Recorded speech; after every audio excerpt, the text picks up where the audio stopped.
नमस्कार। अध्ययन अड्डा यूट्यूब चैनल पर मैं दुष्यंत सिंह एक बार फिर से आप सभी लोगों का बहुत बहुत स्वागत करता हूं। इस उम्मीद के साथ कि आप सभी अच्छे होंगे और आपकी पढ़ाई लिखाई भी बहुत अच्छी चल रही होगी। स्वामी विवेकानंद ने कहा है कि उठो, जागो और तब तक कार्य करते रहो, तब तक लगातार कार्य करते रहो जब तक आपको आपका लक्ष्य नहीं मिल जाता। ठीक उसी तरीके से आपको भी बिल्कुल नहीं रुकना है, बिल्कुल नहीं थकना है और जब तक कम से कम आप इस एग्ज़ाम को पास नहीं कर लेते हैं तब तक आपको किसी दूसरी चीज़ के बारे में बिल्कुल भी नहीं सोचना है। और आपके इस काम में साथ देने के लिए आपका भाई, आपका मार्गदर्शक, आपका शुभचिंतक या आपका टीचर, जो कुछ भी आप मुझे समझना चाहें, मैं आपका साथ देने के लिए तैयार हूं। और इसी के साथ आज हम ग्राम समाज विकास में बात करने वाले हैं उत्तर प्रदेश सरकार के यानी यूपी गवर्नमेंट के कुछ प्रमुख डिपार्टमेंट्स के बारे में या विभागों के बारे में। यानी उत्तर प्रदेश सरकार में जितने भी विभाग हैं, विभाग तो ऐसे तो बहुत सारे विभाग हैं, लेकिन आपके इस एग्ज़ाम के पॉइंट ऑफ व्यू से कौन कौन से डिपार्टमेंट ऐसे हैं जहां से प्रश्न बनने की संभावना ज़्यादा है, उन सभी विभागों को और उनसे जुड़ी हुई जितनी भी जानकारियां हैं उनको हम आपसे साझा करने का प्रयास करेंगे। तो चलिए क्लास स्टार्ट करते हैं और सबसे पहले हम बात करते हैं कृषि विभाग के बारे में, एग्रीकल्चर डिपार्टमेंट के बारे में। ठीक है, तो उत्तर प्रदेश सरकार का जो कृषि विभाग है, जनरली इसकी जो एस्टेब्लिशमेंट हुई थी, स्थापना हुई थी, वो आपकी 1875 में हुई थी, 1875 में हुई थी। ठीक है, 1875 का जो समय था ये अंग्रेजी शासन का समय था। इस समय भी कृषि विभाग था, लेकिन समझने की बात यह है कि इस समय पर जो कृषि विभाग था इसकी देखरेख के लिए, इसके वित्तीयन के लिए इतने ज़्यादा प्रयास नहीं किए जाते थे जो वर्तमान समय में किए जाते हैं। ठीक है, क्योंकि अंग्रेज़ों को, क्योंकि देखो जो कृषि विभाग था, कृषि विभाग किसके लिए होता है? कृषि से जुड़े हुए लोगों के लिए होता है, कृषकों के लिए होता है। और कृषक कौन थे उस टाइम पे? उस टाइम पे कृषक इंडियन ही थे, अंग्रेज़ तो आके यहाँ पे कृषि करते नहीं थे, तो उनको, अंग्रेज़ों को जो है भारतीय किसानों की इतनी ज़्यादा परवाह नहीं थी। आपने मॉडर्न हिस्ट्री पढ़ी होगी और आपने उसमें देखा होगा। ठीक है, तो कृषि विभाग तो था, लेकिन इसकी देखरेख के लिए इसके जैसे मान लो कृषि से जुड़े हुए जितने भी फील्ड हैं, कृषि से जुड़े हुए जितनी भी चीज़ें हैं, उनको उतना ज़्यादा फाइनेंस नहीं मिलता था कि मान लो कि प्रोडक्शन ज़्यादा किया जाए, उत्पादन कैसे बढ़ेगा, उन्नत किस्म के बीज कैसे लाए जाएँ, इसके बारे में कोई यहाँ पर किसी भी प्रकार का कार्य नहीं किया जाता था। फिर आगे चल करके एक एक्ट, एक अधिनियम पारित होता है, government of India act, Bharat शासन अधिनियम 1919। इस अधिनियम के द्वारा सबसे पहले भारत में कृषि नीति की स्थापना होती है। यानी भारत में सबसे पहले क्या बनाई जाती है? कृषि नीति बनाई जाती है, एग्रीकल्चर पॉलिसी बनाई जाती है।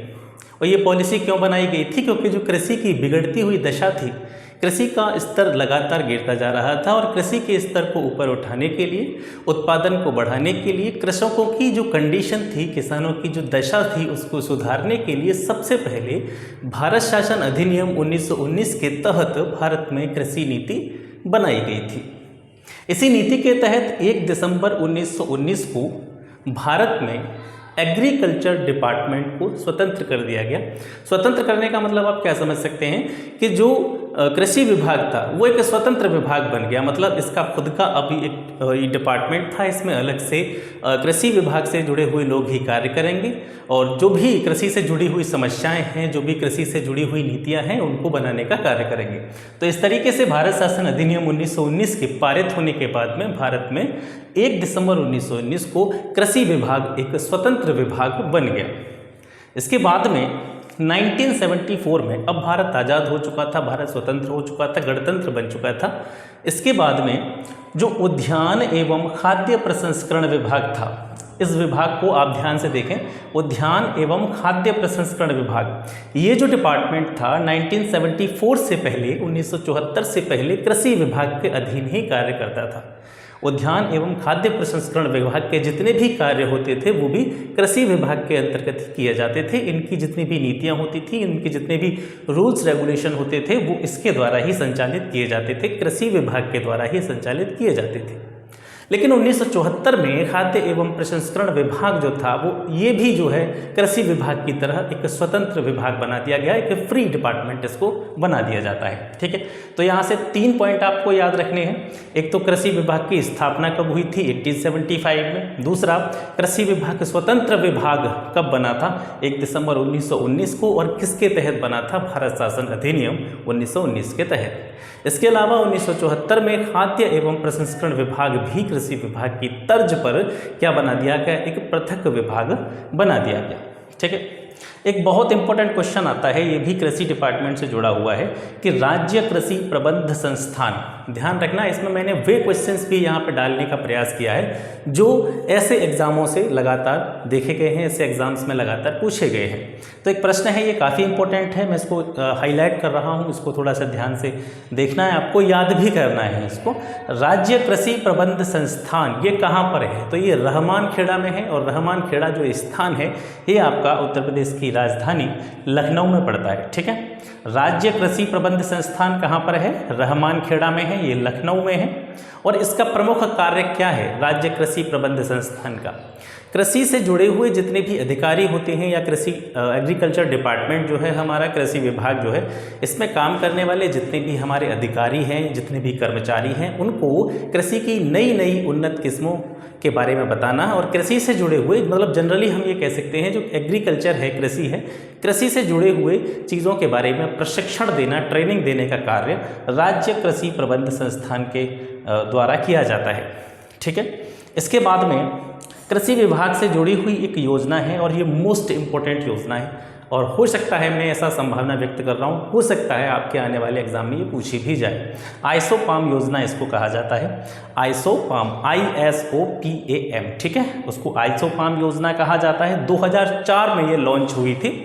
2004 में आइसोपाम योजना को लॉन्च किया गया था। अब इस आइसोपाम योजना के फुल फॉर्म के बारे में भी आपसे पूछा जा सकता है। ठीक है, तो आइसोपाम को हम कैसे लिखेंगे, आइसोपाम को लिखेंगे हम ISOPAM। ठीक है, आइसोपाम इसकी फुल फॉर्म क्या है, I for integrated scheme, S for scheme, ठीक है, O फॉर ऑयल, ठीक है, P फॉर पाम, ठीक है, ए फॉर एंड, यहाँ पे एंड की जगह पे मैंने ऐसे बना दिया है, ये ए फॉर एंड हो जाएगा, और एम फॉर मेज हो जाएगा आपका। ठीक है, मेज का मतलब होता है मक्का, पल्स का मतलब होती हैं दालें, ठीक है, और आपकी जो ऑयल सीड्स होते हैं, ऑयल सीड्स, इसका मतलब होता है आपका तिलहन, मतलब वे सारी फसलें जिनसे तेल का उत्पादन किया जाता है, जिनसे तेल निकाला जाता है, जैसे सरसों हो गया, तिल हो गया। ठीक है, तिल भी एक फसल होती है, तिल हो गया, सरसों हो गया, और भी बहुत सारी फसलें हैं जिनसे तेल निकाला जाता है, सोयाबीन हो गया, मूंगफली हो गया, ये सभी तिलहन फसलें हैं। ठीक है, तो आइसोपाम योजना जो थी 2004 में ये जो आई थी, तो इसका प्रमुख लक्ष्य क्या था कि जो तिलहन फसलें हैं, जितनी भी तिलहन फसलें में हैं, और इसके साथ साथ जो मक्का है हमारी, इनके उत्पादन क्षमता में जो है वृद्धि करना, इनकी उत्पादकता में वृद्धि करना, ज़्यादा से ज़्यादा मात्रा में तिलहन फसलों का उत्पादन हो, ज़्यादा से ज़्यादा मात्रा में मक्का का उत्पादन हो, और इसी चीज़ को ध्यान में रखते हुए यह योजना लाई गई थी, और इसी तर्ज पर इसका नाम रखा गया था आइसोपाम योजना। 2004 में लॉन्च हुई थी। ठीक है, integrated scheme of oil seeds and pearls and मेज, ये जो है आइसोपाम योजना का फुल फॉर्म है। तिलहन और मक्का उत्पादकता में वृद्धि हेतु ये विशेष रूप से जानी जाती है। दूसरा सबसे इम्पोर्टेंट पॉइंट इसका कि इस योजना के क्रियान्वयन में, यानी इस योजना को लागू करने में, इसके साथ साथ इस योजना को क्रियान्वित करने में जो योगदान रहता है, फाइनेंशियली बात हो रही है यहाँ पे, मतलब इसको लागू करने के लिए या इसको संचालित करने के लिए जितने भी धन की आवश्यकता होती है, रेवेन्यू की आवश्यकता होती है, तो वो उसमें से 75% जो धन है आपका वो केंद्र खर्च करता है इस योजना के संचालन के लिए, और 25% जो धन है वो राज्यों के द्वारा वहन किया जाता है। ठीक है, तीनों पॉइंट इसके बड़े अच्छे हैं, तीनों पॉइंट ही याद रखने के योग्य हैं। आइसोपाम योजना 2004 में लॉन्च हुई। तिलहन और मक्का उत्पादन क्षमता में या तिलहन या मक्का उत्पादनता में वृद्धि के लिए इसको विशेष रूप से जाना जाता है। इसके अलावा इसमें इसके संचालन के लिए या इसके क्रियान्वयन के लिए 75% अनुदान केंद्र की तरफ से दिया जाता है और 25% खर्चा राज्य वहन करते हैं। ठीक है, इसके अलावा यूपी भूमि एवं जल संरक्षण अधिनियम, ये भी एक प्रश्न काफ़ी एग्जाम्स में पूछा गया है। और आपके एग्रीकल्चर वाले पोर्शन से जुड़ा हुआ है, ग्राम समाज वाले पोर्शन से जुड़ा हुआ है, तो मैंने इसको भी यहाँ पे ऐड कर दिया है। यूपी भूमि एवं जल संरक्षण अधिनियम ये 1983 में पारित किया गया था। सॉरी। अब आता है एक और डिपार्टमेंट। देखो जी, कृषि विभाग तो यहाँ तक था। अब कृषि विभाग कोई अपने आप में एक डिपार्टमेंट तो है ही, स्वतंत्र विभाग तो है ही, लेकिन ऐसे बहुत सारे डिपार्टमेंट हैं, ऐसे बहुत सारे विभाग हैं जो कृषि विभाग के सहयोगी डिपार्टमेंट के रूप में कार्य करते हैं। उन्हीं में से कुछ डिपार्टमेंट्स को हम यहाँ पे देख रहे हैं।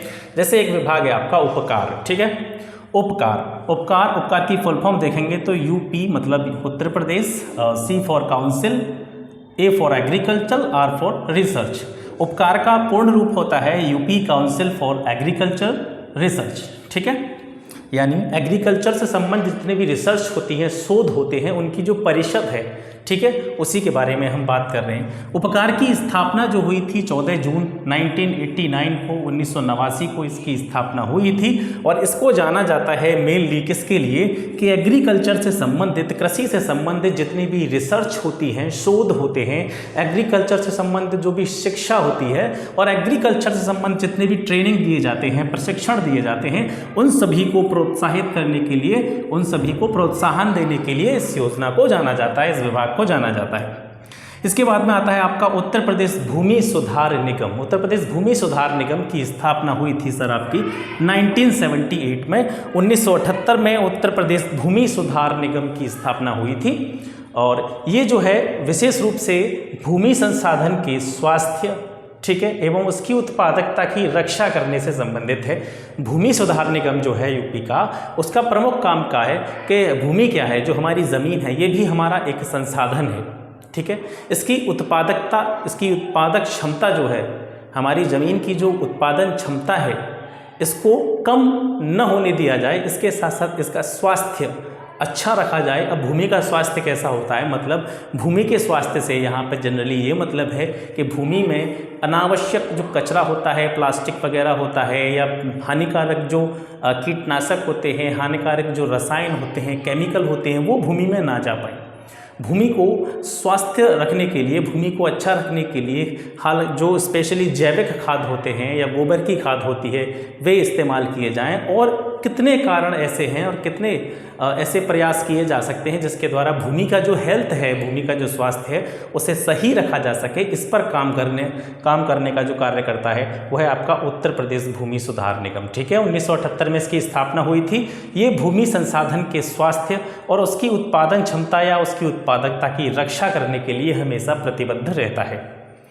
इसके अलावा एक परियोजना है उत्तर प्रदेश क्षारीय भूमि सुधार परियोजना, ठीक है। उत्तर प्रदेश क्षारीय भूमि सुधार परियोजना, इस पूरी परियोजना का जो क्रियान्वयन है, इस पूरी योजना का संचालन है, वो इसी विभाग के द्वारा किया जाता है। आपसे प्रश्न पूछा जा सकता है कि उत्तर प्रदेश क्षारीय भूमि सुधार परियोजना को संचालित करने वाला विभाग कौन सा है, तो वो विभाग कौन सा है, वो है उत्तर प्रदेश भूमि सुधार निगम। इसी विभाग के द्वारा उत्तर प्रदेश क्षारीय भूमि सुधार परियोजना का पर्यवेक्षण किया जाता है, क्रियान्वयन किया जाता है। UP state agro industrial corporation limited, UP state industrial agro corporation limited 1976 में 1976 में सर इसकी स्थापना होती है। और ये क्या काम करता है कि जो मूल्य समर्थन योजना होती है सरकार की, इस योजना के तहत शासन के समय समय पर जो भी निर्देश जारी किए जाते हैं, उन निर्देशों के अनुसार किसानों से गेहूं और धान की फसल जो होती है, या गेहूं और धान का जो उत्पादन होता है, उस समय किसानों से उस गेहूं और धान को खरीदने का कार्य, क्रय करने का कार्य जो किया जाता है, वो UP state agro industrial corporation limited के द्वारा ही किया जाता है।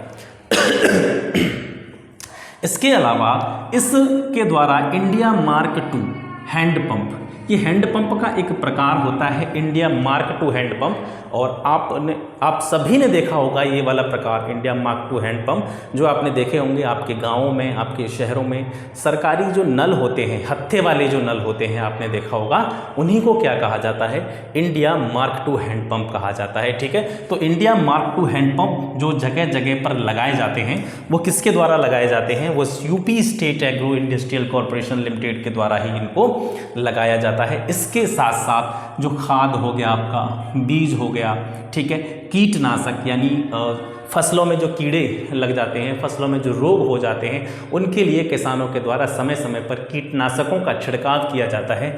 तो ये सारे जैसे खाद हो गया, आपका यूरिया हो गया, DAP हो गया, ठीक है। तो इस तरह के जो खाद होते हैं, उन्नत किस्म के जो बीज होते हैं, कीटनाशक होते हैं, पशुओं के जो आहार होते हैं, इनका विक्रय करना यानी इनको बेचना, सरकारी रेटों की बात यहाँ पे हो रही है, इनका विक्रय करना यानी इनको बेचना, इनका डिस्ट्रीब्यूशन करना, वितरण करना, इसके साथ साथ सभी को ये आवश्यक मात्रा में इनकी उपलब्धता सुनिश्चित हो सके, इनकी आपूर्ति करने का कार्य भी इसी विभाग के द्वारा किया जाता है। UP state agro industrial corporation limited के द्वारा ही किया जाता है।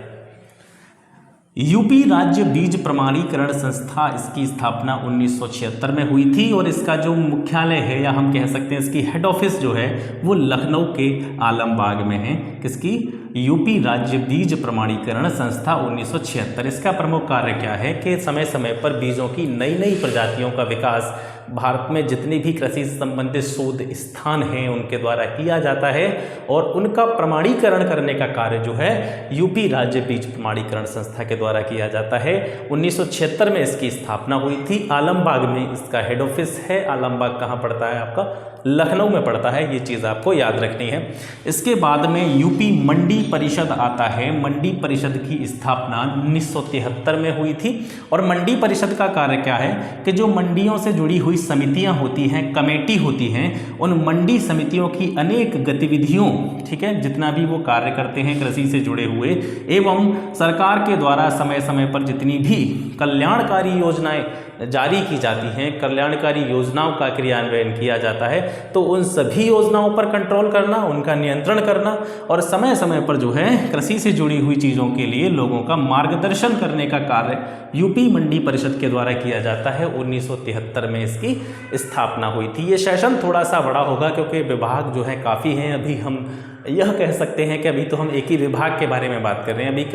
अभी केवल हम एग्रीकल्चर डिपार्टमेंट के बारे में बात कर रहे हैं। इसके बाद में और भी विभाग आने वाले हैं। तो आप सबसे पहले जो काम करना है, आपको सबसे पहले आपको एक इसका स्क्रीनशॉट ले लेना है ताकि आपको नोट्स बनाने में किसी भी प्रकार की दिक्कत ना हो। आई होप आपने स्क्रीनशॉट ले लिया होगा। तो जितनी भी चीज़ें मैं यहाँ पे करा रहा हूँ, आज का सेशन बड़ा ही मज़ेदार है। आज का सेशन बहुत इम्पोर्टेंट है और ख़ास करके हम कहें कि लेखपाल के एग्ज़ाम की दृष्टि से तो बहुत ही महत्वपूर्ण है, क्योंकि यहाँ पर जितने भी विभागों के बारे में मैं आपको बता रहा हूँ वो जनरली सारे विभाग जो है कहीं ना कहीं प्रत्यक्ष अप्रत्यक्ष रूप से कृषि से जुड़े हुए हैं, कृषि से कनेक्ट हैं, ठीक है। और कृषि चूँकि यूपी लेखपाल के लिए एक बहुत ही इम्पोर्टेंट टॉपिक है, तो इसलिए इन सारे डिपार्टमेंटों की जानकारी आपको होना बहुत ज़रूरी है। और यहाँ तक कि मैं ये कह सकता हूँ कि इस विभाग के दृष्टिकोण से तो, इस एग्ज़ाम के पॉइंट ऑफ व्यू से तो ये महत्वपूर्ण है ही। इसके साथ साथ आपकी नॉलेज के लिए, अगर आप यूपी के निवासी हैं तो आपको कम से कम यूपी सरकार के सभी डिपार्टमेंट्स के बारे में एटलीस्ट पता होना चाहिए, ठीक है। तो आप इसको स्क्रीनशॉट आपने ले ही लिया है, मैं इसको साफ कर देता हूँ। उसके बाद में फिर आगे की चीज़ों की तरफ बढ़ते हैं। अब इसके बाद में आता है उत्तर प्रदेश गन्ना विभाग। उत्तर प्रदेश गन्ना विभाग की स्थापना हुई थी 1935 में, ठीक है। उत्तर प्रदेश गन्ना विभाग की स्थापना आपकी होती है 1935 में। अब गन्ने से जुड़ी हुई कुछ विशेष पॉइंट्स, गन्ना विभाग से जुड़े हुए कुछ ऐसे बिंदु जो आपकी परीक्षा में आ सकते हैं, उनको देख लेते हैं। 1903 में यूपी के अंदर पहली चीनी मिल स्थापित की गई थी। प्रथम चीनी मिल यूपी में कब स्थापित की गई थी? 1903 में। किस स्थान पर ये मिल स्थापित की गई थी? तो एक स्थान पड़ता है आपका प्रतापपुर। प्रतापपुर कहाँ है? यूपी का ही एक जिला है देवरिया। देवरिया में पड़ता है प्रतापपुर। तो 1903 में प्रथम चीनी मिल प्रतापपुर देवरिया में स्थापित की गई थी। इसके बाद में 1920 में इंडियन शुगर कमेटी की स्थापना होती है। 1938 में एक अधिनियम आता है चीनी मिलों पर कंट्रोल से रिलेटेड, ठीक है। तो उसको क्या कहा गया? चीनी मिल नियंत्रण अधिनियम। 1938 से चीनी मिल नियंत्रण अधिनियम लागू किया गया, ठीक है। अब आगे चल करके ये जो आपका अधिनियम था ये रिप्लेस कर दिया गया किस अधिनियम के द्वारा? उत्तर प्रदेश गन्ना पूर्ति एवं खरीद विनियमन अधिनियम, ठीक है। यानी पहले जो एक्ट चलता था चीनी मिलों से रिलेटेड उसका नाम था चीनी मिल नियंत्रण अधिनियम। ये 1938 में लागू किया गया था। आगे चल करके इस अधिनियम को, इस एक्ट को उत्तर प्रदेश गन्ना पूर्ति एवं खरीद विनियमन अधिनियम 1953 के द्वारा रिप्लेस कर दिया गया, स्थानांतरित कर दिया गया। और यह जो अधिनियम है वर्तमान समय में भी जारी है। वर्तमान समय में भी इसके जितने प्रावधान हैं, इसके जितने भी उपबंध हैं, आज भी चीनी मिलों पर लागू होते हैं। कुछ करंट के पॉइंट्स देख लेते हैं। 2020-21 में यूपी में गन्ने की जो औसत उपज हुई है वो कितनी है? ये लेटेस्ट आंकड़े हैं, पूछे भी जा सकते हैं। 2020-21 में यूपी में, उत्तर प्रदेश में गन्ने की औसत उपज कितनी है? 81.50 टन प्रति हेक्टेयर। एक हेक्टेयर में लगभग गन्ना, यहाँ पर जो औसत उपज है, गन्ने का जो उत्पादन है यूपी के अंदर 2020-21 के आंकड़ों के आधार पर देखें तो 81.50 टन है। ठीक है। इसके बाद में गन्ने की खेती का क्षेत्र, यानी कितने क्षेत्र पर, कितने भूभाग पर गन्ने की खेती की जाती है यूपी के अंदर, तो ये भी 2020-21 के डाटा के आधार पर है। 27.40 लाख, यानी 27.40 लाख हेक्टेयर। अब ये हेक्टेयर वेक्टेयर इसके बारे में मैं पहले ही क्लियर कर चुका हूँ आपको। एक वीडियो मैंने बताया था जिसमें जितनी भी भूमापों से संबंधित यूनिट्स होती हैं, इकाइयाँ होती हैं, उसके बारे में हम पहले ही ऑलरेडी डिस्कस कर चुके हैं। अगर आपने वो वाला वीडियो नहीं देखा है तो चैनल के प्लेलिस्ट में जाइए और उसको देख लीजिए। ठीक है। गन्ने की खेती का क्षेत्र 2020-21 के आंकड़ों के आधार पर यूपी में कितना है? 27.40 लाख हेक्टेयर। यूपी सहकारी गन्ना समिति संघ लिमिटेड, इसकी स्थापना कब हुई थी? 11 अगस्त 1949 को लखनऊ में उत्तर प्रदेश सहकारी गन्ना समिति संघ लिमिटेड की स्थापना हुई। ठीक है। अब ये जो संघ है या समिति, जो भी संघ या समिति है जिसके बारे में हम बात कर रहे हैं, उत्तर प्रदेश सहकारी गन्ना समिति संघ लिमिटेड, ये क्या है? ये क्या काम करती है? ये गन्ना विकास से जुड़ी हुई, ठीक है, गन्ना के विकास से जुड़ी हुई जितनी भी कमेटी हैं, जितनी भी समितियां हैं, उनका सभी की शीर्ष संस्था मानी जाती है। उन सभी को कह सकते हैं, उस सभी की हेड संस्था है ये। ठीक है। जितनी भी गन्ना समितियां हैं, गन्ना विकास समितियां हैं, वे सभी समितियां उत्तर प्रदेश सहकारी गन्ना समिति संघ लिमिटेड के अंतर्गत ही कार्य करती हैं। ठीक है। एक प्रश्न ये भी पूछा जा सकता है, आप गन्ना विकास समितियों की बात कर रहे हैं कि उत्तर प्रदेश में गन्ना विकास समितियों की संख्या कितनी है, टोटल नंबर कितना है इसका? तो इस 168 संख्या है गन्ना विकास समितियों की। और गन्ना विकास समितियों जो संचालित की जाती हैं, गन्ना विकास समितियाँ, ये किसके अंतर्गत कार्य करती हैं? ये सभी यूपी सहकारी गन्ना समिति संघ लिमिटेड के अंतर्गत कार्य करती हैं। ठीक है। यहाँ तक ये कृषि विभाग से जुड़ा हुआ जो भी कंटेंट था, मटेरियल था, वो हो गया। इसके बाद में आगे चलते हैं नेक्स्ट डिपार्टमेंट की तरफ, उत्तर प्रदेश सहकारिता विभाग। ठीक है। उत्तर प्रदेश सहकारिता विभाग की स्थापना 1904 में हुई थी। पूरा सहकारिता विभाग जो है ये 3 स्तरों पर कार्य करता है, या हम कह सकते हैं इसके अंतर्गत जितनी भी छोटी छोटी यूनिट्स हैं, इसकी छोटी छोटी जितनी भी इकाइयां हैं, वे 3 लेवल्स के आधार पर कार्य करती हैं। तो 3 लेवल इसके कौन कौन से हैं? इन 3 लेवल्स को हम कह सकते हैं प्रारंभिक स्तर, और दूसरा इसका केंद्रीय स्तर, और तीसरा होता है इसका शीर्ष स्तर। इन 3 स्तरों के आधार पर, इन 3 लेवल्स के आधार पर सहकारिता विभाग की जो इकाइयां हैं, सहकारिता विभाग के अंतर्गत जितने भी यूनिट्स कार्य करती हैं, उन सभी को इन 3 लेवल्स में डिस्ट्रीब्यूट किया गया है। तो प्रारंभिक स्तर जो देखें इसका, तो ये प्रारंभिक स्तर जो है सहकारिता का विभाग का, ये पंचायत के स्तर पर इसका गठन किया जाता है, पंचायत स्तर पर ये कार्य करता है। ठीक है। जैसे आपने देखा होगा, अपने पंचायत स्तर पर देखे होंगे, जैसे गांव में से लोग खाद बीज लेने जाते हैं, जो सहकारी समितियां बनी होती हैं, वहाँ पर जो ग्रामीण क्षेत्र के लोग होते हैं, कृषक लोग जो होते हैं, वो वहाँ पे खाद बीज इस सारी की चीज़ों को लेने के लिए जाते हैं जगह जगह पर, जहाँ से खाद प्रोवाइड किया जाता है।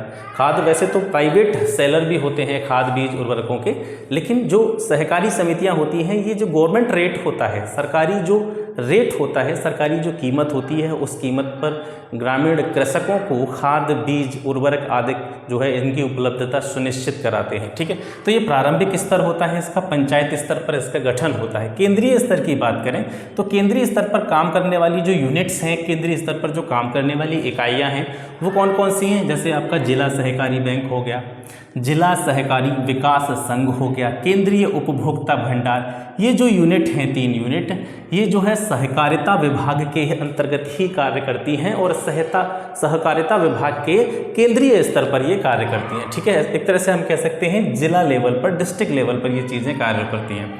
शीर्ष स्तर जो आता है इसका, ये सबसे उच्चतम स्तर है और ये जो है स्टेट लेवल का जो है आपका संस्था होती है। शीर्ष स्तर पर ये राज्य स्तर पर कार्य करती हैं और राज्य स्तर पर कार्य करने वाली सहकारिता विभाग की जो इकाइयां हैं, यूनिट्स हैं, वो कौन कौन सी हैं? वो है आपकी उत्तर प्रदेश सहकारी ग्राम विकास bank limited, Uttar Pradesh cooperative bank limited और उत्तर प्रदेश उपभोक्ता सहकारी संघ लिमिटेड। ये 3 स्तर हैं उत्तर प्रदेश सहकारिता विभाग के। सहकारिता विभाग की स्थापना 1904 में हुई थी। आपसे पूछा जाए कि सहकारिता विभाग के कितने स्तर हैं, कितने स्तरों पर ये कार्य करता है? 3 स्तरों पर ये कार्य करता है, पंचायत स्तर पर, केंद्रीय स्तर पर और राज्य स्तर पर। ठीक है, इस तरह के 3 स्तरों पर कार्य करते हुए ये सभी चीज़ों को कवर करने की कोशिश करता है। अब जो सहकारिता है, सहकारिता या सहकारी समितियों से जनता को क्या लाभ होता है? सहकारिता के द्वारा जनता को ऋण भी उपलब्ध कराया जाता है, कृषि ऋण जिसको हम कहते हैं। ठीक है, सहकारी विभाग के द्वारा जनता को कृषि ऋण भी उपलब्ध कराया जाता है और इसमें जो लिमिटेशन रहती है कृषि ऋण की वो 3 लाख तक रहती है। 3 लाख तक का ऋण जो है कृषकों को उपलब्ध कराया जाता है 3% वार्षिक ब्याज पर। इसके अलावा सहकारी समितियां, जैसा कि मैं आपको बता रहा था, गेहूं, धान जैसे जो अपने खाद्यान्न हैं उनकी खरीद किसानों से करती हैं। इसके साथ साथ किसानों को जो उर्वरक होते हैं, फर्टिलाइज़र होते हैं, बीज होते हैं, इनका वितरण भी सुनिश्चित करती है। ठीक है, तो ये हमने आज समझा यूपी सहकारिता विभाग के बारे में। इसके बाद में उत्तर प्रदेश खादी एवं ग्रामोद्योग बोर्ड की तरफ बढ़ते हैं। इसको आप बहुत अच्छी तरह से समझें। मैं आपको यहाँ पर आप कह सकते हैं सलाह दे रहा हूँ, सुझाव दे रहा हूँ। यहाँ से प्रश्न बनने की संभावना बहुत ज़्यादा है उत्तर प्रदेश खादी तथा ग्रामोद्योग बोर्ड से। ठीक है, तो उत्तर प्रदेश खादी तथा ग्रामोद्योग बोर्ड, इसका गठन हुआ था सर 1960 में। ठीक है, उत्तर प्रदेश खादी और ग्रामोद्योग बोर्ड का गठन 1960 में हुआ था। इस बोर्ड का प्रमुख उद्देश्य क्या है? इसका उद्देश्य है कि छोटे छोटे जितने भी इंडस्ट्री हैं, छोटे छोटे जितने भी उद्योग हैं, ऐसे उद्योग जो कम से कम पैसा लगा करके स्थापित किए जा सकते हैं, कम से कम इन्वेस्ट करके जिनको बनाया जा सकता है, स्थापित किया जाता है, ऐसे अधिकाधिक उद्योग स्थापित करके क्या किया जाए, अधिक से अधिक लोगों को रोजगार उपलब्ध कराया जा सके। इसके उद्देश्य से काम करता है आपका उत्तर प्रदेश खादी ग्रामोद्योग बोर्ड। ठीक है, इसका जो संचालक मंडल होता है इस पूरे विभाग का, इस पूरे बोर्ड का जो संचालक मंडल होता है उसमें सर 12 सदस्य होते हैं, जिनमें से 5 सदस्य जो होते हैं वो सरकारी सदस्य होते हैं, 7 सदस्य इसके गैर सरकारी होते हैं। 5 सदस्य जो सरकारी सदस्य हैं इनकी नियुक्ति समय समय पर परीक्षाओं के माध्यम से की जाती है और इनके पदों की प्रकृति जो होती है सर वो कैसी होती है, स्थायी होती है। ठीक है, बाकी के जो 7 गैर सरकारी सदस्य हैं इनकी नियुक्ति संविदा के तौर पर की जाती है और प्रत्येक 2 वर्ष के लिए इनको नामित किया जाता है, यानी इनके कार्य करने की जो अवधि होती है वो 2 वर्ष से अधिक नहीं होती है। ठीक है, खादी ग्रामोद्योग बोर्ड के पदेन अध्यक्ष कौन होते हैं? पदेन अध्यक्ष होते हैं जो वर्तमान समय में जो भी खादी ग्रामोद्योग मंत्री होगा वो खादी ग्रामोद्योग बोर्ड का पदेन अध्यक्ष माना जाएगा। ठीक है, इसके अलावा जो खादी तथा ग्रामोद्योग बोर्ड है कितने प्रकार के उद्योगों को या कितनी तरह के उद्योगों को इसके द्वारा वित्तीय सहायता उपलब्ध कराई जाती है? तो ऐसे सर 116 प्रकार के ग्रामीण उद्योग हैं जिनको खादी तथा ग्रामोद्योग बोर्ड के द्वारा सहायता उपलब्ध कराई जाती है। खादी तथा ग्रामोद्योग बोर्ड के द्वारा कुछ योजनाएं भी संचालित की जाती हैं और चूंकि हम उत्तर प्रदेश लेखपाल भर्ती परीक्षा के लिए पढ़ रहे हैं तो योजनाएं तो सर काफ़ी इंपॉर्टेंट हैं। योजनाओं को तो हमें बिल्कुल दिमाग में सेव कर लेना है, एकदम फिक्स कर लेना है। ठीक है, तो खादी तथा ग्रामोद्योग बोर्ड के द्वारा जो योजनाएं संचालित हैं, प्रमुख 2 योजनाएं हैं। एक है पहली मुख्यमंत्री ग्रामोदय योजना और दूसरी है ग्रामोद्योग रोजगार योजना। ठीक है, ये 2 योजनाएं हैं जो खादी तथा ग्रामोद्योग बोर्ड के द्वारा संचालित की जाती हैं।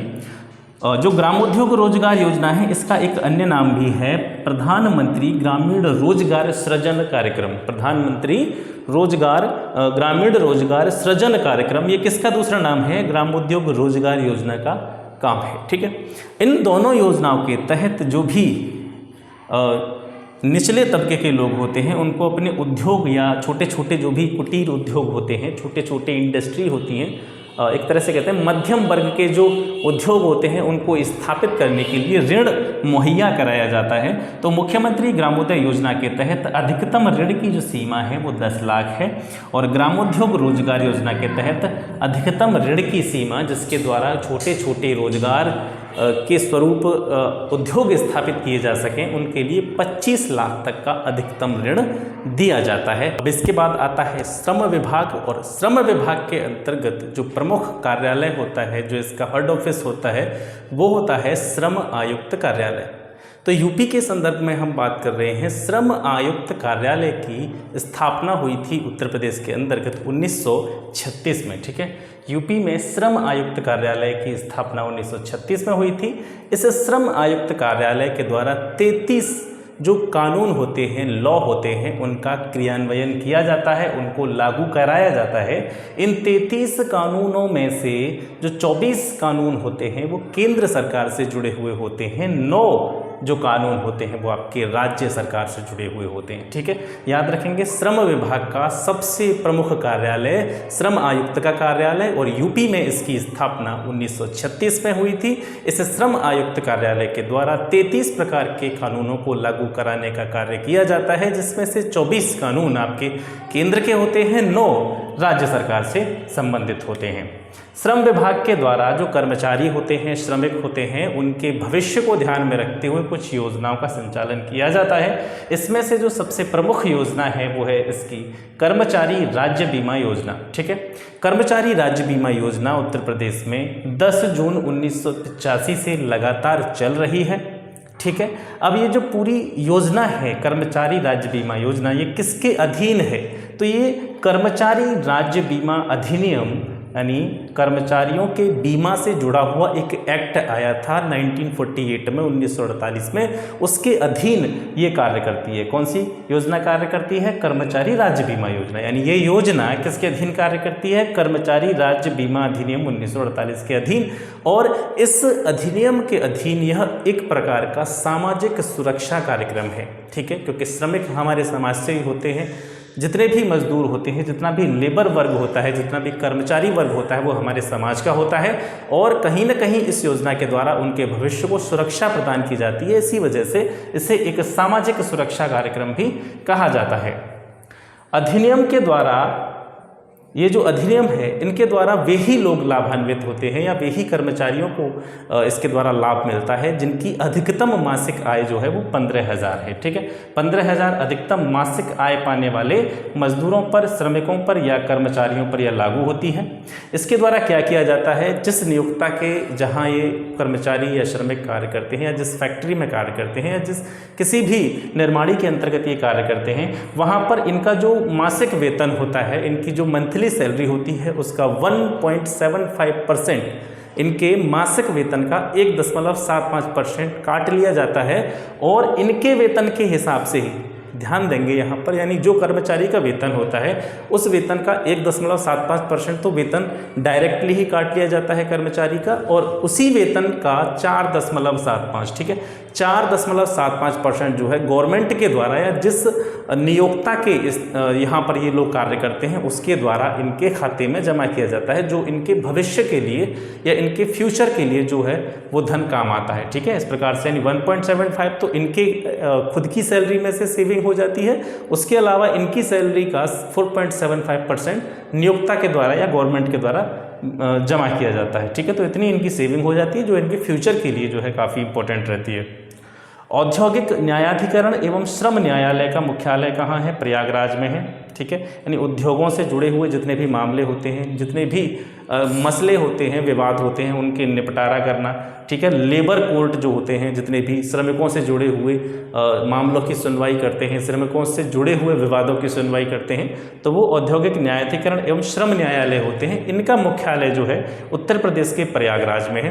प्रश्न आपसे पूछा जा सकता है कि यूपी में औद्योगिक न्यायाधिकरणों की संख्या कितनी है? यूपी में औद्योगिक न्यायाधिकरणों की संख्या है 6 जो है औद्योगिक न्यायाधिकरण है उत्तर प्रदेश में। कहाँ कहाँ पर हैं ये भी जान लेते हैं। प्रयागराज में है एक आपका लखनऊ में है, एक आपका कानपुर में है, आगरा में है, मेरठ में है और गोरखपुर में है। ठीक है, प्रयागराज, लखनऊ, कानपुर, आगरा, मेरठ और गोरखपुर, इन 6 स्थानों पर उत्तर प्रदेश में औद्योगिक न्यायाधिकरणों की स्थापना की गई है। इसके अलावा अगर हम बात करें श्रम न्यायालयों की, तो उत्तर प्रदेश में जो टोटल लेबर कोर्ट हैं, कुल श्रम न्यायालय हैं, उनकी संख्या 20 है और 20 श्रम न्यायालय जो हैं ये 16 जिलों में है। ठीक है, यूपी के 16 जिलों में 20 श्रम न्यायालय है, यानी हर जिले में श्रम न्यायालय नहीं बनाया गया, कुछ चुनिंदा जिलों में ही श्रम न्यायालयों की लेबर कोर्ट्स की स्थापना की गई है। और इन टोटल जो लेबर कोर्ट्स हैं यूपी में, उनकी संख्या है आपकी 20। इसमें से प्रश्न यहाँ से बन सकता है कि सर्वाधिक श्रम न्यायालय किस स्थान पर है यूपी में, तो बात करें तो कानपुर में 4 श्रम न्यायालय हैं, 4 लेबर कोर्ट हैं, ये प्रथम स्थान पर है। हम कह सकते हैं कानपुर में सर्वाधिक श्रम न्यायालय है। इसके अलावा दूसरे स्थान पर आता है आपका गाजियाबाद, यहाँ पर 2 श्रम न्यायालय हैं। ठीक है, इतनी चीज़ यहाँ से क्लियर हो गई होगी।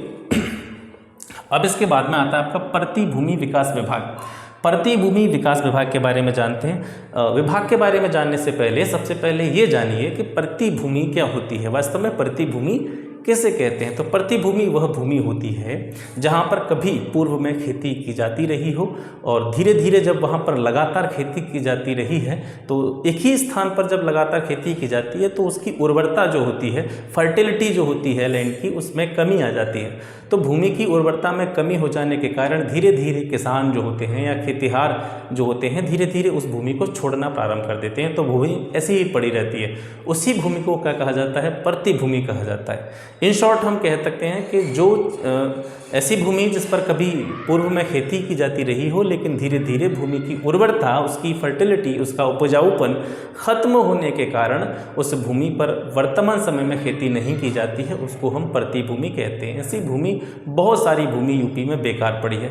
इसी भूमि के जीर्णोद्धार के लिए, इसी भूमि को फिर दोबारा से उपजाऊ बनाने के उद्देश्य से, उसको और ज़्यादा फर्टिलिटी इसकी बढ़ाने के उद्देश्य से इस विभाग की स्थापना की गई थी, प्रतिभूमि विकास विभाग की। ठीक है, इस प्रतिभूमि विकास विभाग के अंतर्गत 3 प्रमुख योजनाएं या कार्यक्रम संचालित किए जाते हैं जो कि प्रतिभूमि के जीर्णोद्धार से संबंधित हैं, प्रतिभूमि के विकास से संबंधित हैं। पहली जो कार्यक्रम है, पहला योजना जो है वो है समेकित वाटरशेड प्रबंधन कार्यक्रम। ठीक है, समेकित वाटरशेड प्रबंधन कार्यक्रम। दूसरा है आपका समादेश क्षेत्र विकास एवं जल प्रबंधन कार्यक्रम और तीसरा है आपका बुंदेलखंड पेयजल। पहले जो दोनों कार्यक्रम हैं या योजनाएं हैं, ये जल के प्रबंधन से। ठीक है, तो भूमि के उपजाऊपन का खत्म होना या भूमि की फर्टिलिटी का धीरे धीरे कम होने के पीछे एक कारण ये भी हो सकता है कि वहाँ पर पानी की जो उपलब्धता है वो नहीं रही हो या कम रही हो। ठीक है, तो जैसे जैसे पानी या स्वच्छ पानी या अच्छे पानी की व्यवस्था होगी किसी भूमि के लिए, तो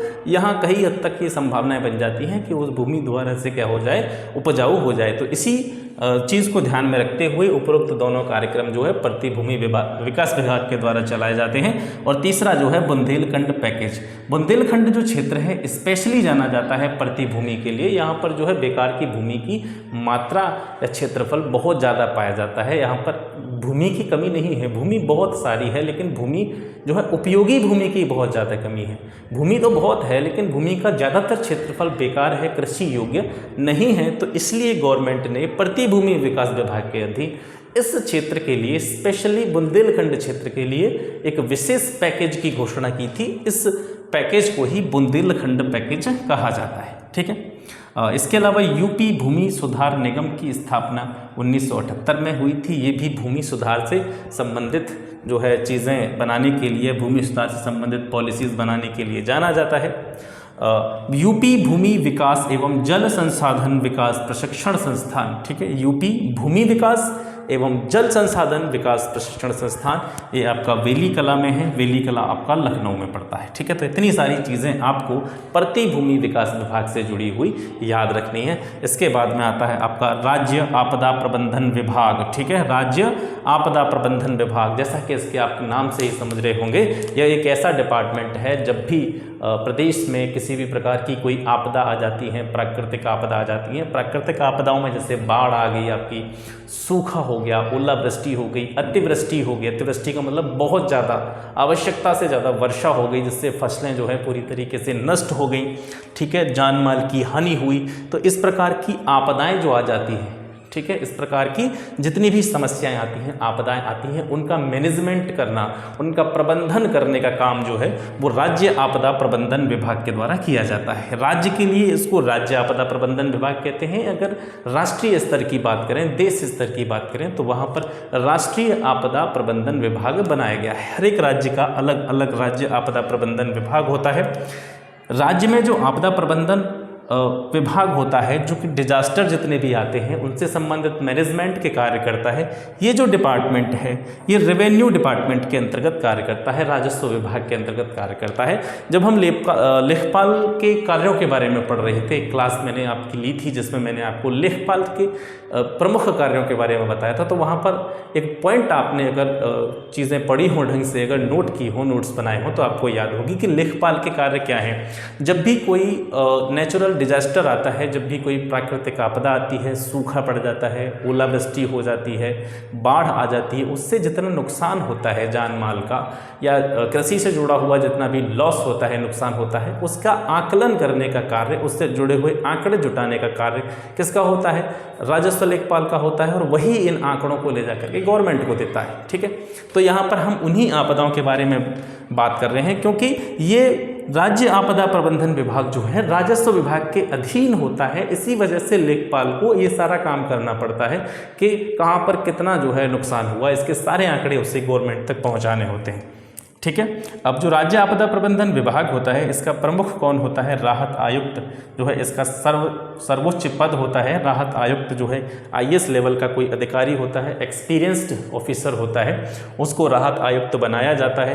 राहत आयुक्त के बाद में अगर देखें, इसकी हायरार्की का क्रम देखें, इसका पद क्रम देखें, तो इसके बाद में जो दूसरा स्थान आता है वो मंडलायुक्त होता है, और मंडलायुक्त के बाद में आपका डिस्ट्रिक्ट मजिस्ट्रेट, और उसके बाद में सब डिविजनल मजिस्ट्रेट यानी SDM। ये इसका हायरार्की फॉर्म है, इसका हायरार्की रूप है। सबसे पहले राहत आयुक्त, उसके बाद में मंडलायुक्त, उसके बाद में आपका डिस्ट्रिक्ट मजिस्ट्रेट, उसके बाद में सब डिविजनल मजिस्ट्रेट। तो ये इस प्रकार का इसका जो है पदों का क्रम है। इसके बाद में कार्यक्रम कार्यान्वयन विभाग, इस विभाग के द्वारा कार्यक्रम कार्यान्वयन विभाग के द्वारा जो प्रमुख एक कार्यक्रम है 20 सूत्री कार्यक्रम, मोस्ट इम्पोर्टेंट आप इसको लिख लीजिए। ठीक है, 20 सूत्री कार्यक्रम का संचालन इसी विभाग के द्वारा किया जाता है। कार्यक्रम कार्यान्वयन विभाग के द्वारा 20 सूत्री कार्यक्रम की घोषणा 1975 में हुई थी, 1975 में हुई थी, और यूपी के अंदर यानी उत्तर प्रदेश के अंदर यह 20 सूत्री कार्यक्रम 2006 से लगातार चल रहा है, 2006 से लगातार काम कर रहा है। इस कार्यक्रम का नाम 20 सूत्री कार्यक्रम क्यों पड़ा? क्योंकि जो भी पिछड़े वर्ग के लोग हैं, निर्धन वर्ग के लोग हैं, ठीक है, जिन तक जो मूलभूत आवश्यकताएं हैं जीवन की वो भी उनके पास उपलब्ध नहीं है, उन सभी व्यक्तियों की जो जीवन का स्तर है उसमें सुधार लाने के उद्देश्य से 20 सूत्री कार्यक्रम लागू किया गया था। 20 सूत्री इसका नाम क्यों रखा? क्योंकि जितने भी लोगों के बारे में यहाँ बात हो रही है, निर्धन और पिछड़े वर्ग के जो लोग हैं, जिनको मूलभूत आवश्यकताएं, जो उनकी मूलभूत ज़रूरतें हैं वो भी पूरी नहीं हो पा रही हैं, तो किसी व्यक्ति के सामाजिक विकास से जुड़ी हुई, किसी व्यक्ति के जीवन स्तर से जुड़ी हुई वो 20 पहलू जो हैं, जो 20 चीज़ें हैं, शिक्षा हो गया, आपका खान पान हो गया, स्वास्थ्य हो गया, इस तरह के जो 20 पॉइंट हैं, उन पॉइंट्स पर इस कार्यक्रम के अंतर्गत ध्यान दिया गया, व्यक्ति के जीवन स्तर में सुधार लाने के लिए प्रयास किया गया। ठीक है, तो ये 20 सूत्री कार्यक्रम आपको याद रखना है, मोस्ट इंपोर्टेंट टॉपिक है। इसके बाद में आता है आपका ग्रामीण अभिनियंत्रण विभाग। इसकी स्थापना हुई थी 1972 में, और इसका कार्य क्या है कि प्रदेश के जितने भी ग्रामीण क्षेत्र हैं, हमारे यूपी में, उत्तर प्रदेश में जितने भी रूरल एरिया हैं, और रूरल एरिया में जो गाँव होते हैं जगह जगह पर, उनको जोड़ने के लिए लिंक रोड बने होते हैं, यानी जो ग्रामीण क्षेत्र में जो लोकल रोड होते हैं, लोकल जो सड़कें होती हैं उन्हें लिंक रोड कहते हैं। जो लिंक रोड मतलब जो ग्रामीण क्षेत्र को कह सकते हैं कि मुख्य धारा से जोड़ती हैं, शहरी मुख्य धारा से जोड़ती हैं। हाईवेज जो होते हैं, नेशनल हाईवे, राष्ट्रीय राजमार्ग होते हैं, उनसे जोड़ने का जो कार्य करते हैं वो लिंक रोड होते हैं। तो ग्रामीण अभिनियंत्रण विभाग के द्वारा ग्रामीण क्षेत्रों में जो संपर्क मार्ग होते हैं, लिंक रोड होते हैं, वो अगर जर्जर हो जाएं या फिर जो पुलियाँ हैं या सरकारी भवन जो हैं वो क्षतिग्रस्त हो जाएं, तो उनको निर्माण करने का कार्य, उनकी कह सकते हैं उनके ढांचे में सुधार लेने का कार्य जो है ग्रामीण अभिनियंत्रण विभाग के द्वारा किया जाता है। फटाफट से इसका स्क्रीनशॉट लें। एक डिपार्टमेंट और बचा है आपका, युवा कल्याण विभाग, उसको कराते हैं। उसके बाद में ये जो चैप्टर है आपका पूरी तरीके से कंप्लीट हो जाएगा। अब बात करते हैं युवा कल्याण विभाग या प्रांतीय रक्षक दल विभाग के बारे में। प्रांतीय रक्षक दल को PRD भी कहा जाता है, ठीक है। युवा कल्याण एवं प्रांतीय रक्षक दल या इसको विकास दल भी कहा जाता है, और प्रांतीय रक्षक दल जो है इसको PRD भी कहा जाता है। P फॉर प्रांतीय, R फॉर रक्षक, T फॉर दल, ठीक है। तो ये विभाग जो था इसमें 1947 में 1947 में प्रांतीय रक्षक दल का गठन हुआ था। आप जानते हैं 1947 में भारत आज़ाद हुआ था, और PRD में जिन युवकों की भर्ती की जाती है, ग्रामीण क्षेत्र के जो युवा होते हैं उनमें देशभक्ति का भाव जागृत करने के उद्देश्य से PRD में जो है भर्ती की जाती है। और सबसे बड़ी बात यह है कि इसमें किसी भी प्रकार की कोई सैलरी नहीं दी जाती। जैसे आपने कभी कभी देखा होगा, कभी कभी कुछ विशेष ओकेशन होते हैं, त्यौहार होते हैं, या कोई भी ऐसी स्थिति उत्पन्न हो जाती है जहाँ पर ज़्यादा पुलिस बल लगाने की आवश्यकता पड़ती है, तो वहाँ पर आपने कांस्टेबल्स देखे होंगे पुलिस के, इसके साथ साथ आपने होमगार्ड भी देखे होंगे वहाँ पर कार्य करते हुए। और कभी कभी आपने एक विचित्र सी ड्रेस में, यानी ड्रेस जो होती है वो खाकी ड्रेस ही होती है PRD की, उसमें उनकी जो टोपी का रंग शायद जो है अलग होता है, रेड कलर की टोपी होती है। इस तरह के कुछ नए नए युवक आपने जो है ऐसी परिस्थितियों में काम करते हुए देखे होंगे, तो वो PRD के जवान होते हैं जो निस्वार्थ भाव से पुलिस प्रशासन की मदद करते हैं, इसके साथ साथ देश की मदद करने में भी अपनी भागीदारी सुनिश्चित करते हैं।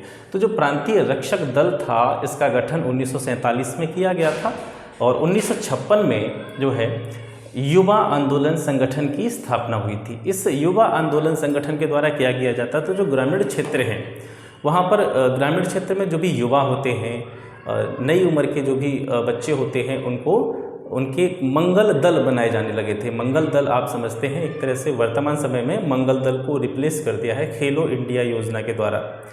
तो जितने भी खेल की विधाएं होती हैं, जितने भी स्पोर्ट्स से जुड़ी हुई एक्टिविटी होती है, उनमें प्रतिभाग करने के लिए मंगल दलों की स्थापना की जाने लगी, जिससे जो ग्रामीण क्षेत्र के नवयुवक हैं उनका स्वास्थ्य उत्तम रहे, इसके साथ साथ वो अपने जो भी कैरियर वगैरह है या उसमें भी स्पोर्ट्स की लाइन में भी खेल से जुड़े हुए विधाएं जो हैं उनमें भी वो आगे जा सकें, इसके लिए मंगल दल बनाए जाते थे। 31 मार्च 2016 से खेलो इंडिया योजना प्रारंभ की गई थी, ठीक है। 31 मार्च 2016 से खेलो इंडिया योजना प्रारंभ की गई थी, और इस योजना में क्या प्रावधान किया गया कि ग्रामीण अंचल के या टाउन लेवल के जो लड़के हैं, 14 वर्ष से कम उम्र के लड़के, और लड़कियों में देखा जाए तो 17 वर्ष से कम उम्र की लड़कियां, ठीक है। 14 साल तक के लड़के और 17 साल तक की लड़कियों को सबसे पहले खेलों में, स्पोर्ट्स में जो है जो भी स्पोर्ट्स में वो इंटरेस्ट रखते हैं उनमें जो है उनको ब्लॉक लेवल पे जो है उनका प्रतिभाग कराया जाए, ब्लॉक लेवल पर उनको खिलाया जाए। यहाँ से अगर ये अच्छा करते हैं तो इनको स्टेट लेवल पे ले जाया जाए, और स्टेट लेवल पर अगर अच्छा करते हैं तो इनको नेशनल लेवल तक इनको ले जाया जाए। यानी जो प्रतिभाएं छुपी हैं हमारे ग्रामीण क्षेत्रों में, रूरल लेवल पर जितनी भी प्रतिभाएं हैं उनको निकाल करके राष्ट्रीय स्तर तक पहुँचाने का कार्य जो है खेलो इंडिया योजना के तहत किया जाता है। आपकी जानकारी के लिए बता दूं कि ये जो डिपार्टमेंट है इसमें मैं सिलेक्ट हुआ था। मेरा सिलेक्शन जो है दोनों में एक साथ हुआ था। आपका जो युवा कल्याण विभाग है इसमें एक पद होता है युवा कल्याण अधिकारी का, ठीक है, युवा कल्याण अधिकारी का। अब ये मत करना कि मैं अपनी कहानी यहाँ पे लेके बैठ गया, क्योंकि मैं बहुत ही कम फालतू बात करता हूँ, अपने टू द पॉइंट कंटेंट पे बात करता हूँ। लेकिन जो विभाग आ गया है तो इससे जुड़ी हुई जानकारी है तो मैं आपको बता देता हूँ। तो मेरा चयन इस पद पर हुआ था युवा कल्याण अधिकारी पर, और इसके साथ ही यूपी में असिस्टेंट टीचर के पद पर भी मेरा चयन एक साथ हुआ था। लेकिन मैंने दोनों में से इसको न चुन करके मैंने अपना टीचिंग वाला प्रोफेशन चुना, क्योंकि मुझे इस काम को करने में ज़्यादा मज़ा आता है, ठीक है। ज़्यादा नहीं गपशप करेंगे इस पर, अपने कंटेंट पर बढ़ते हैं। तो ये युवा कल्याण विभाग है, और जिस चीज़ की हम बात कर रहे हैं जैसे खेलो इंडिया योजना है, इसमें ब्लॉक लेवल पर लड़कों को, लड़कियों को, 14 वर्ष से कम उम्र के लड़के, 17 वर्ष से या 17 वर्ष तक की जो लड़कियां हैं उनको सबसे पहले ब्लॉक लेवल पर निकाल करके लाना, ब्लॉक लेवल पर उनको खिलाना, ब्लॉक लेवल पर जो भी स्पोर्ट में वो रुचि रखते हैं, जिस भी स्पोर्ट में उनका इंटरेस्ट है, उसको बाहर निकालने का काम करने का कार्य युवा कल्याण अधिकारी का ही होता है। ब्लॉक लेवल पर जितने भी एक ब्लॉक में जितने भी गांव होते हैं, जितने भी विलेज आते हैं एक ब्लॉक के अंडर, उसमें से सभी जितने भी युवा होते हैं, युवा लड़के लड़कियां, इनको ब्लॉक लेवल पर किसी भी स्पोर्ट्स की विधा में जिसमें वह रुचि रखते हैं उसमें उनको बाहर निकाल करके लाने का कार्य, उनको प्रोत्साहित करने का कार्य जो होता है वो युवा कल्याण अधिकारी का होता है। ठीक है, हालांकि ये जॉब था, ये बहुत अच्छा जॉब था, लेकिन क्या है ना कि जो आपका प्रोफेशन होता है, जो जिसमें आपको रुचि ज़्यादा आती है, कहने का मतलब है कि एक ऐसा काम जिसको करने में कभी आपको बोरियत महसूस ना हो, जिसमें कभी आप परेशान हो। एक एग्जाम्पल के तौर पर हम कह सकते हैं कि अगर कोई ऐसा काम है कि आप बीमार पड़े हुए हैं और आपसे कहा जाए कि ये वाला काम कर लो, और आप बीमारी की कंडीशन में भी उठ कर के वो काम करने के लिए तैयार हो जाते हैं, तो वो आपका क्या होता है, हॉबी होती है, प्रोफेशन होता है। हॉबी को ही अगर प्रोफेशन बनाया जाए, अगर आपकी जो हॉबी है, जो काम करने में आपको अच्छा लगता है, वो आपकी हॉबी है। अगर आप अपनी हॉबी को चेंज करते हैं या अपनी हॉबी को रिलेट करते हैं या अपनी हॉबी को जोड़ते हैं अपने प्रोफेशन के साथ में, तो निश्चित रूप से आपको सफल होने से कोई नहीं रोक सकता। ठीक है, यानी आपको जिस काम को करने में मज़ा आ रहा है उसी को आप अपना प्रोफेशन बना रहे हो। कितना मज़ा आएगा काम करने में। जैसे मैं आता हूँ 3 बजे तक, वहाँ जाता हूँ, पढ़ाता हूँ, अपना स्कूल से फ्री होता हूँ, फिर एक चाय वाय कॉफ़ी जो भी होती है वो पीने के बाद में फिर लग जाता हूँ आप लोगों के लिए। निस्वार्थ भाव से मैं आपके लिए वीडियोस बना रहा हूँ, बिल्कुल भी आपसे कोई चार्ज नहीं कर रहा हूँ। और कमेंट भी आ रहे थे आप लोगों के, बहुत पॉजिटिव कमेंट आ रहे हैं, ये मेरे लिए मोटिवेशन है। ठीक है, 20, 25, 40, 50 जो भी कमेंट आते हैं, ज़्यादातर हम कह सकते हैं कि ज़्यादातर के अभी तक मुझे कोई नेगेटिव कमेंट आप लोगों का नहीं मिला। आप लोगों को जो कंटेंट मैं प्रोवाइड कर रहा हूँ आप लोगों को पसंद आ रहा है, तो ये जो है मुझे प्रेरित करता है आप लोगों के लिए काम करने के लिए, क्योंकि आप लोगों को चीज़ें पसंद आ रही हैं, आप लोग इससे लाभ ले रहे हैं, आप लोगों को इससे बेनिफिट हो रहा है, तो ये मेरे लिए बहुत खुशी की बात है अगर मैं किसी के काम आ सकूँ तो। ठीक है, चलिए आगे बढ़ते हैं। तो लड़का 14 वर्ष से कम, लड़की 17 वर्ष से कम, ठीक है, इनको ब्लॉक लेवल पर खिलाना, उसके बाद में स्टेट लेवल पर इनको रिप्रेजेंट करना, इसके बाद में नेशनल लेवल तक उनको ले जाने का कार्य खेलो इंडिया योजना के तहत किया जाता है। ठीक है, पीआरडी यानी प्रांतीय रक्षक दल जो है, पीआरडी में ग्रामीण युवा जो होते हैं, ठीक है, ग्रामीण युवाओं में देश प्रेम की भावना, देशभक्ति की जो भावना है उसको उत्पन्न करने के लिए भर्ती किया जाता है।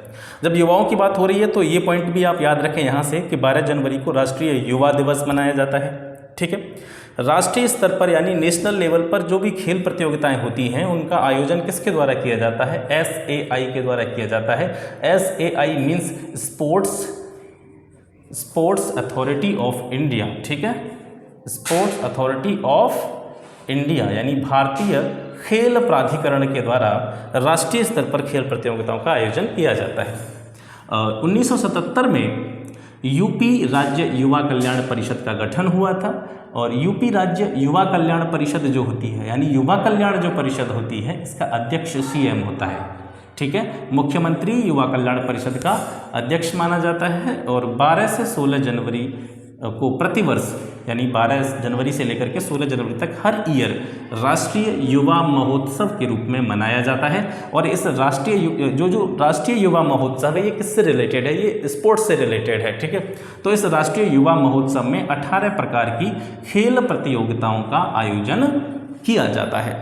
तो आज आपने यूपी गवर्नमेंट के, यूपी सरकार के प्रमुख विभागों के बारे में पढ़ा। आशा करता हूँ ये क्लास आपको पसंद आई होगी, और आप इसी से अंदाज़ा लगा सकते हैं कि मैंने कितनी बार बोर्ड को साफ़ किया, कितनी बार मैंने इसको साफ़ करके, मतलब 3-4 बार मैंने इसको साफ़ किया है, 3-4 बार मैंने इसको लिखा है, बीच बीच में मैंने वीडियो को पॉज किया है। ठीक है, तो इस तरीके से मैं आपके लिए वीडियोज़ बना रहा हूँ। काफ़ी मेहनत लग रही है, और मेहनत सार्थक भी मुझे लग रही है, क्योंकि आप लोगों के कमेंट्स पॉजिटिव आ रहे हैं, आप लोग ज़्यादा से ज़्यादा संख्या में जुड़ रहे हैं, आप लोगों का प्यार, स्नेह, विश्वास मुझे मिल रहा है, और इसको मैं इसी तरीके से बनाए रखूँगा। आप लोगों के लिए लगातार वीडियोज़ आती रहेंगी, आपको लगातार पढ़ते रहना है, रिवीजन करते रहना है, रुकना नहीं है। और सबसे बड़ी खुशी जब होगी जिस दिन यूपी लेखपाल एग्ज़ाम का जब रिजल्ट आएगा और आप में से कुछ बच्चे कहेंगे सर इससे जो कंटेंट आपने हमको प्रोवाइड किया था उससे हमें काफ़ी हेल्प मिली, तो वो दिन जो है मेरे लिए काफ़ी अच्छा होगा। तो मिलते हैं फिर आपसे ग्राम समाज विकास की एक नई वीडियो के साथ में, तब तक के लिए नमस्कार, जय हिंद।